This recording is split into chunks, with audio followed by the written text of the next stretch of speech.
Microsoft announced their new Xbox console at E3, and GameRanks has all the information. Here's everything you need to know about Xbox One S. First off, it no longer looks like a VCR from the 80s, and that's wonderful! And it's textured in a way that kind of reminds me of a golf ball. Now, mind you, that's not a bad thing, it looks great. Just don't get so mad at your games that you end up hitting the Xbox with a golf club. I think that'd just work out better for everybody. Also, one of my primary gripes with the Xbox One is gone. The Xbox One S is 40% smaller. It's much closer in size to its competitor, and if you plan on owning both, it will no longer look ridiculous on your shelf. This is the thing you obviously notice first, but in my opinion, it's also one of the best parts. The original Xbox One is huge, and it's not anymore. And it also has a stand now so it can go on your shelf vertically, at least without the worry it might fall over or overheat, which is the way I vastly prefer to have my consoles. I know not everybody thinks that way, but it's really nice to have the choice. And it finally has an integrated power supply.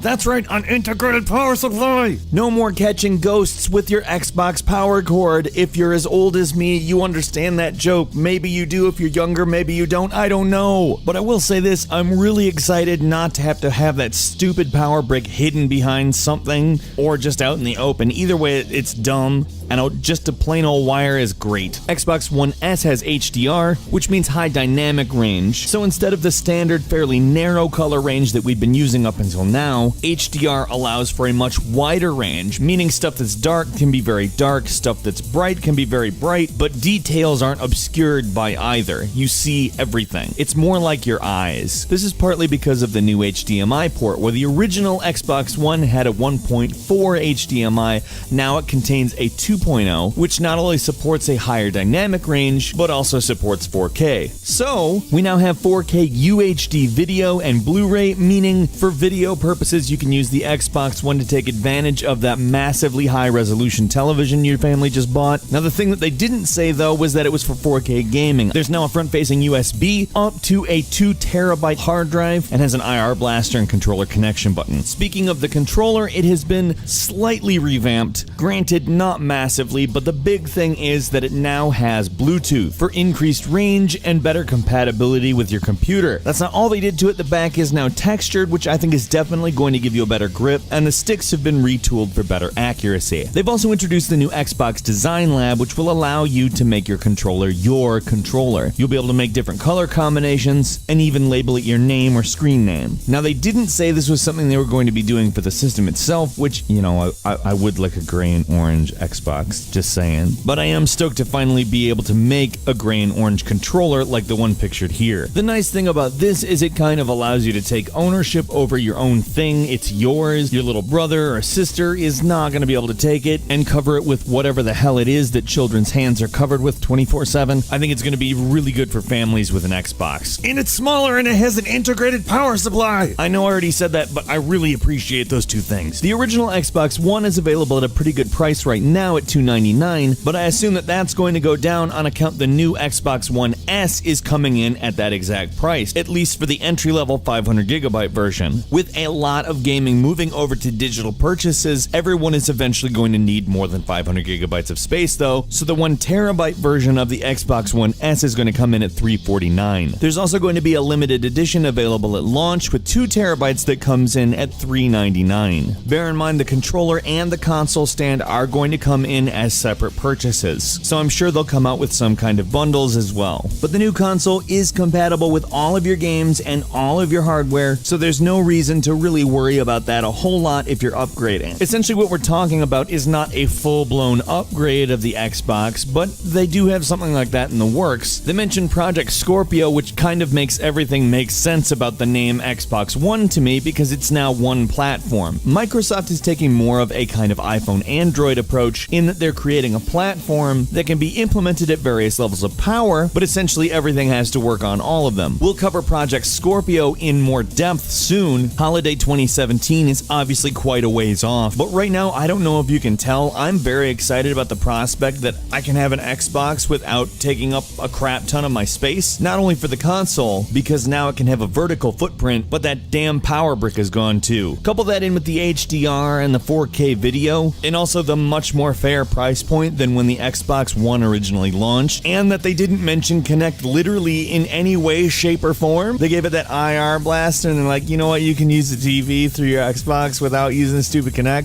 Thank you, Microsoft. Now, I don't know if everybody is going to want to toss out the original Xbox and get the new one. Obviously, some people are going to, but I'd say it's probably more targeted towards the people that don't have an Xbox right now. But then again, I may be underestimating how ugly the original Xbox One is, or just how much people like HDR. I mean, it does make things look a lot better. We will see. Are you excited for the new Xbox One S? And I mean for any reason, including stuff that we talked about here, whether it be the aesthetics or improvements on the controller hardware. Seriously, that Bluetooth is a big deal. Let's meet down in the comments and have a discussion about the Xbox One S. If you enjoyed this video, please click the like button, and if you're not subscribed, now is a great time to do so. We upload brand new videos every single day of the week, and the best way to see them first is a subscription. I'm Falcon. You can follow me on Twitter at Falcon the Hero, and as always, we thank you so much for watching this video, and we'll see you next time right here on Game Ranks.